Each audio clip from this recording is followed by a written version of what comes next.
पिछले कुछ दिनों से पवन सिंह और ज्योति सिंह का विवाद देख ही रहे होगे, पिछले 5-7 दिनों से चल रहा है। लेकिन इसमें पवन सिंह को कितना का लॉस आया है, आज के इस वीडियो में प्रूफ के साथ देखते हैं। तो सबसे पहले यहाँ पे नजर डालते हैं जहाँ पे पवन सिंह की औसतन कमाई दी गई है। फिल्म के लिए कितना लेते हैं, शो के लिए और या फिर गाने वाने के लिए कितना लेते हैं।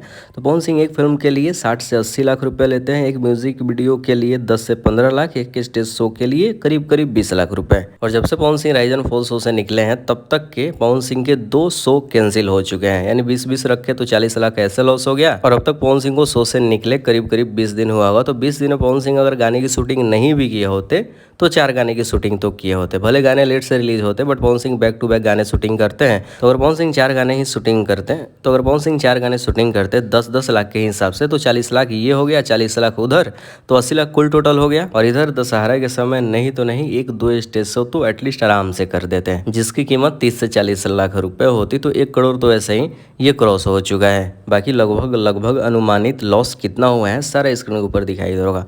करोड़ों रुपए लॉस हुए हैं, साथ में ब्रांड इमेज पे भी असर पड़ा है, साथ में भविष्य के प्रोजेक्ट पे प्रभाव पड़ा है, सोशल मीडिया एंगेजमेंट गिरा है, प्रोड्यूसर का भरोसा कम हुआ है। और उसके बाद सबसे बड़ी बात, अभी फिलहाल पवन सिंह का चुनावी कैरियर पूरी तरीके से बर्बाद होता हुआ दिख रहा है। तो ये लॉस पवन सिंह का बहुत बड़ा लॉस है। इन दिनों 20 दिनों में बहुत कुछ लॉस हुए हैं। और ये पवन सिंह के जो भी लॉस हुए हैं पवन सिंह और ज्योति सिंह के विवाद की वजह से हुए हैं।